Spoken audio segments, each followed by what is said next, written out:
तकमीली तलबीना, ताकत, सेहत और शिफा के लिए सुन्नत और तिब्बे नबवी का बेहतरीन नुस्खा। नाजरीन, क्या आप भी खुशहाल मालदारों की तरह कामयाब बिजनेस करके हजारों और लाखों रुपए कमाना चाहते हैं? अगर आपकी हाँ है तो आज ही से अपने इलाके में तकमीली तलबीना का आसान बिजनेस करना शुरू करें और चंद ही महीनों में कामयाब बिजनेसमैन बनने के तरीके बेहतरीन तजुर्बों के साथ सीखें। बिजनेसमैन बनने का ये मौका कहीं आपके भी हाथ से चला न जाए, इसलिए अभी हमसे राब्ता करें 9890963757। Takmeeli food products private limited, Malegaon, India. नाज़रीन गिरामी, अस्सलामु अलैकुम वरहमतुल्लाहि वबरकातुहू। सीधी बात के ताज़ा तरीन प्राइम टाइम में आप लोगों का इस्तकबाल है।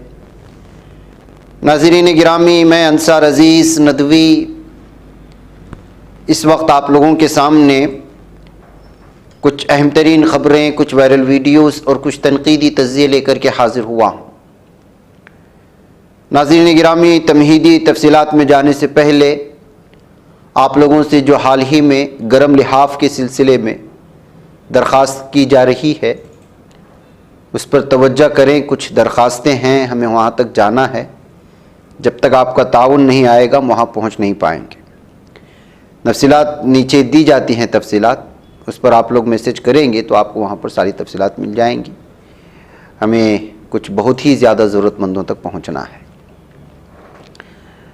गुज़िश्ता 2-3 दिन से भी इसकी तफसीलात सुनाई जा रही है, आप वहाँ पे देख लें। बहरकैफ, आइए ख़बरों की जानिब बढ़ते हैं। जैसा कि आप जानते हैं कि पूरी दुनिया में आज आलमी सतह पर आलमी अदालत इंसाफ में इसराइल के ख़िलाफ़ जो केस किया गया गज़ा में नस्ल कुशी का, उसको लेकर के बहस जारी है। इंटरनेशनल सतह पर इस पर तबसरे जारी हैं। लोग लाइव देख रहे हैं करोड़ा करोड़ की तादाद में, और एहतिजाजात भी जारी हैं फ़िलिस्तीन की हिमायत में। आज समात जुमेरात को और इब्तिदा में जनूबी अफ्रीका के नुमाइंदों को मौका फराहम किया गया कि वो इस मामले पर अपने दलाइल दें। क्या हुआ मैं आपको बता रहा हूँ। आज आलमी अदालत में उसका कुछ खुलासा पेश करने की कोशिश कर रहा हूँ। यूरोपीय मुल्क नीदरलैंड के शहर द हेग में कायम international court of justice ICJ या बैनुल अक़वामी अदालत इंसाफ में इस केस की समाअत 2 रोज़ तक जारी रहेगी और जुमे को इसराइल को भी मौका फराहम किया जाएगा कि वो अपना मौक़िफ़ पेश करे। समाअत के इख्तिताम पर अदालत फ़ैसला करेगी कि इस मामले पर अबूरी हुक्मनामा जारी किया जाए या नहीं। जनूबी अफ्रीका ने जुमेरात को आलमी अदालत इंसाफ में इसराइल पर अक़वाम मुत्तहिदा की नस्ल कुशी कन्वेंशन की खिलाफ वर्जी का इल्ज़ाम लगाते हुए कहा है कि हमास की 7 अक्टूबर की कार्रवाई भी फ़िलिस्तीनियों की नस्ल कुशी का जवाब पेश नहीं कर सकती। जनूबी अफ्रीका के वज़ीर इंसाफ रोनाल्ड मोला ने कहा, किसी रियासती इलाके पर कोई मुसल्लह हमला चाहे कितना ही संगीन क्यों न हो, कन्वेंशन की खिलाफ वर्जियों का जवाब फराहम कर सकता है और ना ही उसका दिफा किया जा सकता है। उन्होंने ये भी कहा कि 7 अक्टूबर के हमले पर इसराइल का रद्दअमल इस हद को पार कर गया है जिससे नस्ल कुशी के हवाले से कन्वेंशन की खिलाफ वर्जी हुई। जनूबी अफ्रीका की वकील अदीला बासिम ने अपने दलाइल में कहा है कि इसराइल की बमबारी मुहिम का मकसद फ़िलिस्तीनियों की ज़िंदगी को तबाह करना है और उसने फ़िलिस्तीनियों को कहत के दहाने पर धकेल दिया है। उन्होंने कहा कि नस्ल कुशी का कभी पेशगी ऐलान नहीं किया जाता, लेकिन इस अदालत के पास गुज़िश्ता 13 हफ्तों की शवाहिद मौजूद हैं जिसमें इसराइल के गैर मुतज़ाद तर्ज़ अमल और उसके इरादे को ज़ाहिर करता है जो नस्ल कुशी की कार्रवाइयों के माक़ूल दावे को दुरुस्त साबित करता है। जनूबी अफ्रीका ने 29 दिसंबर 2023 को इंसाफ की आलमी अदालत में इसराइल के ख़िलाफ़ मुकदमा दायर किया था जिसमें मुतालबा किया गया कि अदालत वाज़े करे कि इसराइल गज़ा में फ़िलिस्तीनी तंजीम हमास के ख़िलाफ़ क्रैकडाउन की आड़ में मुबैना नस्ल कुशी कर रहा है। इस मुकदमे में जनूबी अफ्रीका ने अदालत से मुतालबा किया कि वह ऐसी आरिज़ी या कलील मुद्दती इक़दाम करे जिसमें इसराइल को गज़ा में अपनी फ़ौजी मुहिम रोकने का हुक्म दिया जाए, गज़ा को मुआवजे की पेशकश की जाए और तामीर नौ के लिए फ़ंड्स फराहम किए जाएँ। गज़ा पर हमलों के बाद जनूबी अफ्रीका समेत दुनिया भर से मुख्तलिफ ममालिक बशमूल पाकिस्तान इसराइल की मजम्मत करता आया है और आलमी बरादरी इसराइल से फ़ौरी जंग का मुतालबात भी दोहराती आई है। जनूबी अफ्रीका का मौक़िफ़ है कि गज़ा पर इसराइल की कार्रवाइयों में इंसानियत के ख़िलाफ़ जराइम और जंगी जराइम के इर्तिकाब की रिपोर्ट्स कत्ल आम के ज़ुमरे में आती हैं जिनकी 1948 की नस्ल कुशी की रोकथाम और सज़ा की कन्वेंशन में वजाहत की गई है। बहरकैफ नाज़रीन गिरामी, इसके अलावा भी बहुत सारे अलग अलग वकला, आपको मालूम होना चाहिए कि बहुत सारे वकला की एक बहुत बड़ी टीम बनाई गई है और लगातार जो है उन्होंने अपने अपने दलाइल पेश किए हैं। कल भी ये सिलसिला जारी रहेगा और अपने शवाहिद, अपने सबूत वगैरह अदालत के सामने पेश किया जाएगा। कल जब इसराइल अपना मौक़िफ़ रखेगा फिर उसके बाद ये देखा जाएगा कि क्या सूरत हाल बनती है और कितने दिनों तक ये अदालत फिर जारी रहेगी। नाज़रीन गिरामी, इधर गज़ा की पट्टी से आज भयानक एक और वीडियो आई जिसको देख कर के आप जो है जिसमें से अल-क़स्साम ब्रिगेड ने पेश किया है कि किस तरह से वो ज़मीनी सतह पर इनके जंगी गाड़ियों को और सवारियों को टारगेट बना कर के मार रहे हैं और इस हमलों में किस तरह से सहयूनी फ़ौजी जहन्नम वासिल हो रहे हैं। इसके अलावा नाज़रीन गिरामी, गज़ा की पट्टी में लगातार मैदानी सतह की जंग भी इस वक्त जारी है और फ़िज़ाई तौर पर भी जो है इसराइल की जानिब से लगातार हमले हो रहे हैं। इसकी ताज़ा तफसीलात और ऑफिशियल जो भी तफसीलात आएंगी वो आपके सामने पेश की जाती रहेंगी। उधर नाज़रीन गिरामी, सुप्रीम कोर्ट, पाकिस्तान के सुप्रीम कोर्ट के जज जस्टिस एजाजुल हसन ने भी इस्तीफ़ा दे दिया है। जस्टिस एजाजुल हसन को अक्टूबर में सुप्रीम कोर्ट का चीफ जस्टिस बनना था और आपको मालूम होना चाहिए कि अभी एक रोज़ कबल ही जस्टिस मज़ाहिर अली अकबर नकवी ने भी सुप्रीम कोर्ट के जज के ओहदे से इस्तीफ़ा दे दिया है। इस तरह एक दिन के वक्फे के साथ पाकिस्तान के सुप्रीम कोर्ट से जजों के इस्तीफ़े से जो है अलग ही तरह का माहौल बन रहा है। नाज़रीन गिरामी, आप लोगों को मालूम होना चाहिए कि इमरान खान और उसकी पार्टी के ख़िलाफ़ जिस तरह का क्रैकडाउन यहाँ की तमाम जमहूरी इदारों की जानिब से हो रहा है, उनके ख़िलाफ़ पुलिस इस्तेमाल की जा रही है, अदलिया इस्तेमाल किया जा रहा है, इलेक्शन कमीशन को इस्तेमाल में लाया जा रहा है और भी बहुत सारी चीज़ें। ऐसे में अवाम में एक तो गुस्सा पाया जा रहा था और यहाँ के अदलिया के निज़ाम को बुरी तरह से आलमी सतह पर निशाना बनाया जा रहा था। ऐसी सूरत हाल में जब अदलिया पर इल्ज़ाम लग रहे हैं कि वो मुकम्मल तौर पर नवाज शरीफ और उसकी पार्टियों को सपोर्ट कर रही हैं और इंसाफ को पूरी तरह से जो है पामाल कर रही हैं, ऐसे में सुप्रीम कोर्ट के जज जस्टिस एजाजुल हसन का इस्तीफ़ा देना और उससे एक दिन पहले जस्टिस मज़ाहिर अली अकबर नकवी का जो है इस्तीफ़ा देना, ये बहुत ज़्यादा माना पैदा कर रहा है। ये कहते हुए इस वक्त एक बार फिर पाकिस्तान के जजेस के इस तरह इस्तीफ़ा देने की वजह से ये इस वक्त आलमी सुर्खी बनती नज़र आ रही है। उस पर अलग अलग तरह के तबसरे भी जारी हैं। नाज़रीन गिरामी, भारत में जैसा कि मैंने आज की मॉर्निंग प्राइम टाइम में भी इस बात का तबसरा किया था कि राम मंदिर वो जो है इस वक्त इस किस्म से बवाल मचा हुआ है इसकी इफ्तिताई तकरीब को लेकर के।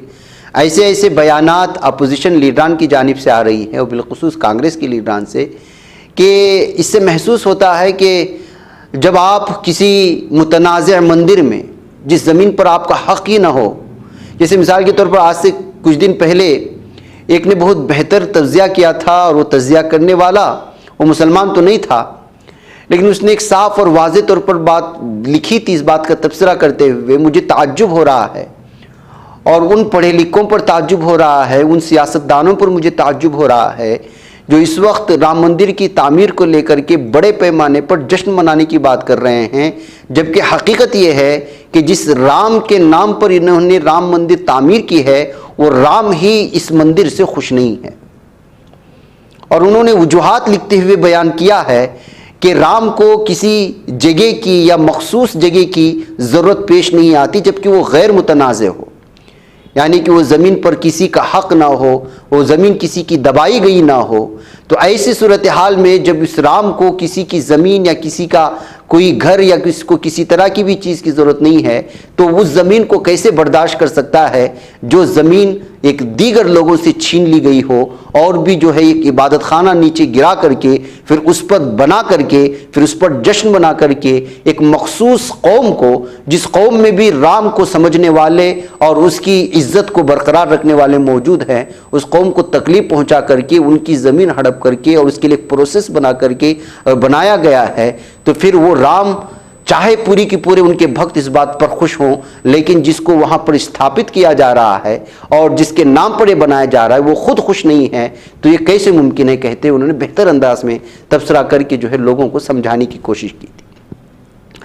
अब उसका जो रद्द-ए-अमल है वो भी देखने को मिल रहा है। जाहिर सी बात है कि जहां तक भारत में है ये राम को लेकर की जिस तरह की आस्थाएं, जिस तरह की अकीदतमंदी वो हिंदुओं में पाई जाती है या सनातन धर्म को मानने वालों में पाई जाती है, वो अपनी जगह है, लेकिन उसको लेकर की जिस तरह की सियासत हो रही है उस वजह से खुद हिंदुओं को इस तरह बोलने पर मजबूर किया जा रहा है। अब सवाल उठाए जा रहे हैं कि भारत के सबसे बड़े आचार्य माने जाने वाले वो लोग जो है इस बात से इनकार कर रहे हैं कि जो है ये सही वक्त नहीं है, और जो इस तरह से ऑब्जेक्शन कर रहे हैं, इतराज़ात कर रहे हैं, उनको जो है गद्दार कहा जा रहा है, एंटी हिंदू कहा जा रहा है, एंटी राम कहा जा रहा है। ये कहाँ तक सही? ये कहते हुए मुझे महसूस होता है कि इसकी इफ्तिताह के होने तक न जाने किस किस तरह का माहौल भारत के मुख्तलिफ इलाकों में बनने वाला है। आप खुद सुन लीजिएगा, इसमें खरगे ने भी बात की है, इसके अलावा अलका लांबा ने भी बात की है, और भी कुछ लीडरान, ये तमाम लोग इस पर क्या तबसरा कर रहे हैं आप इसको सुने, फिर मैं इंशाल्लाह लौटता हूँ। जहाँ तक राम मंदिर की बात है वो हमारी आस्था का विषय है, उसमें मैं कोई राजनीति नहीं करूंगी, पर एक ही सवाल उठ खड़ा होता है कि देश के 4 शंकराचार्य हैं, उन्होंने भी कहा है कि वो इसमें शामिल नहीं होंगे। क्या हम शंकराचार्य जो हिंदू धर्म के कर्ता धर्ता रास्ता दिखाते हैं, क्या वो भी गलत है? तो मैं इसमें राजनीति नहीं करना चाहती हूँ, मैं बस आस्था की बात करना चाहती हूँ। आज राम भगवान अयोध्या में आ रहे हैं, हम सभी उसका स्वागत कर रहे हैं, पर राम भगवान के नाम पे अगर राजनीति होगी या ऐसा कहा जाएगा जहाँ पे कर्नाटका के बीजेपी आईटी सेल ने किया था, जहाँ पे नरेंद्र मोदी जी को बड़ा दिखाया था, भगवान श्री राम को छोटा दिखाया था, वो हाथ पकड़कर उनको रास्ता दिखा रहे हैं, क्या ये सही है? क्या ये हमारे हिंदू धर्म को आगे बढ़ाता है? ये आप भगवान से भी ऊपर बन गए, आप ये दर्शाने की कोशिश कर रहे हैं। मैं कहता हूँ भगवान श्री राम हमारे सबके दिलों में है, हमारे मनों में है, हमारे धर्म में है, हमारे विश्वास में है, हमारे निर्णयों में है और हमारे काम में है। उसमें राजनीति नहीं है, पर यह जरूर सवाल है कि राजनीति इस पर कौन कर रहा है। इनसे पूछिए क्या कारण है कि देश के बड़े धर्मगुरु हमारे शंकराचार्य वो नहीं जा रहे। उन्हीं का कहना है, उन्हें आप धर्म विरोधी कहेंगे, उनका कहना है कि राम मंदिर निर्माण अभी अधूरा है। क्या जल्दबाजी है भाजपा को या प्रधानमंत्री जी को? सबको मालूम है 24 का चुनाव है, पूरे मंदिर का निर्माण अधूरे के बीच में उद्घाटन करना, उसका पूरी तरह से राजनीतिकरण करना, धर्म गुरुओं को ही मंदिर से दूर रखना। न्योता जा रहा है कि एक के साथ एक आदमी आएगा, कौन नहीं आएगा, ये कौन तय कर रहा है? ये आरएसएस, विश्व हिंदू परिषद, भाजपा, प्रधानमंत्री जी तय कर रहे हैं किसको निमंत्रण जाएगा, कौन सा मुख्यमंत्री आएगा, कौन नहीं। हमें लगता है ये धर्म से जुड़ा मामला है, पूरी तरह से धार्मिक लोगों से पूरी तरह से वहां पर समर्पित है, शंकराचार्य है। ये काम जो है वो प्राण प्रतिष्ठा, ये धर्म गुरुओं शंकराचार्यों जो वहां की सेवा में लगे उनके साथ होना चाहिए। हमने कहा कि कोर्ट के इस फैसले का हम सम्मान करते हैं, लेकिन जो हमारे धर्मगुरु शंकराचार्यों का अपमान हो रहा है और जो ये कह रहे हैं कि राजनीतिकरण हो रहा है, अधूरा निर्माण करके बीच चुनाव में वोटों की राजनीति कर रहे हैं, ये गलत है, ये रुकना चाहिए, वो ये कह रहे हैं और हम उनके सम्मान में उनके साथ खड़े हैं, है ना, उनके साथ खड़े हैं। अब उनके लिए आपको क्या कहना है ये देश तय करे। धन्यवाद। 22 तारीख को प्राण प्रतिष्ठा कार्यक्रम है, उसमें कांग्रेस पार्टी नहीं जाएगी, लेकिन राम भगवान या राम के प्रति आस्था से कोई ऐतराज कांग्रेस को नहीं है। भाजपा एलिगेशन लगा रही है कि राम विरोधी, हिंदू विरोधी, सनातन विरोधी कांग्रेस है, पोखरण विस्फोट वाजपेयी जी की। नहीं, देखिए बीजेपी को कुछ काम नहीं है और वो जो बताए हम क्यों माने। जब शंकराचार्य 4 शंकराचार्य बोल रहे हैं, संत साधु बोल रहे हैं कि राम मंदिर इनकम्प्लीट है, जैसे तरीके से रामलला की प्रतिष्ठापन हो रही है वो ठीक नहीं है, तो उनकी बात क्यों नहीं मान रहे हैं? जब शंकराचार्य जी ही नहीं जा रहे हैं तो हमारा क्या जाने से क्या फायदा मिलता है बीजेपी को? ये भाजपा की फंक्शन है या मंदिर का फंक्शन है, वो तय करने के लिए बोलिए उनको। लेकिन पॉलिटिकली तो बीजेपी कांग्रेस को criticise, politically they can do what they want. They can criticize for whatever. We will criticize for whatever they want. I mean, what is the point? They are having a meltdown because Kharge ji and Sonia ji said no for any declined the RSS and BJP led invitation. Why are they not saying anything on what the Shankaracharyas have told? 4 Shankaracharyas have told that Ram Mandir is incomplete. This is not the traditions that need to be followed. Why aren't they answering them? Why are they looking for answers from Congress? और ये कैसे राम भक्त है जिनके बारे में बात कर रहे हैं, जो मंदिर बिना मंदिर बनाए स्थापना कर रहे हैं रामलला की। बट आपके डिप्टी सीएम ने जो कहा है, क्या कर्नाटका सरकार जो 34,000 टेम्पल्स हैं कर्नाटका में, उसमें 22 तारीख को विशेष पूजा अर्चना करेगी? उसमें क्या गलत है? हमारे यहाँ तो बसवण्णा ने बोला है कि हम खुद हमारे आस्था हम में ही है। हाँ, तो मंदिर जाने से तो आप राम भक्त बनते हैं क्या? हाँ, आपके यहाँ नॉर्थ इंडिया में बोलते हैं ना, माता बुलाए तो जाएंगे ना। यहाँ मोदी बुला रहा है, माता कहाँ बुला रही है? नाज़रीन गिरामी, इसके अलावा एक और अहम तरीन खबर है मेरे पास। ये खबर दबाई गई है या जो कुछ भी है, म्यांमार में मुसलमानों के साथ जो जुल्म सितम हुआ और क्या कुछ हुआ, ये सारी चीजें आप लोगों के सामने हैं। जुल्म सितम की ऐसी हदें पार कर दी गई कि जिसकी तस्वीरें देखने, जो आज फिलिस्तीन का मंजर है, उसी तरह का मंजर देखने को मिला था। भूखे प्यासे म्यांमार के बर्मी मुसलमानों को भागते हुए, बॉर्डर क्रॉस करते हुए और उनके घरों को जलते हुए जिंदा जलाए गए लाशें आज भी हमारी नजरों के सामने। हमने कई उसकी ऊपर एपिसोड भी बनाए। आज वो म्यांमार खुद खाना जंगी का ऐसा शिकार है और इसमें सबसे ज्यादा जुल्म ढालने वाले वो म्यांमार के आर्मी थे। और अल्लाह ने इस मुल्क को ऐसी सजा दिया है कि एक तो जो हुकूमत कर रही थी वो तो गई, अभी भी जेल के सलाखों के पीछे है। फौज ने कब्जा कर लिया और फौज ने जुल्म ऐसा ढाना शुरू किया आम शहरियों पर और बिलखुसूस खुसूसी इलाकों में कि अब खुद जो है म्यांमार के 400 सोल्जर्स इंडिया का बॉर्डर क्रॉस किए हुए अपनी जानें बचाने के लिए गुज़िश्ता 2 महीनों में, एनडीटीवी वर्ल्ड की एक रिपोर्ट है, आप उठा करके पढ़ लीजिएगा। उसमें वो सारी तबसरे हैं, 11 जनवरी की रिपोर्ट है, यानी आज की। जब मैं इसका मुताला कर रहा था, जिसने उन्वान दिया था कि over 400 Myanmar soldiers crossed into India in 2 months,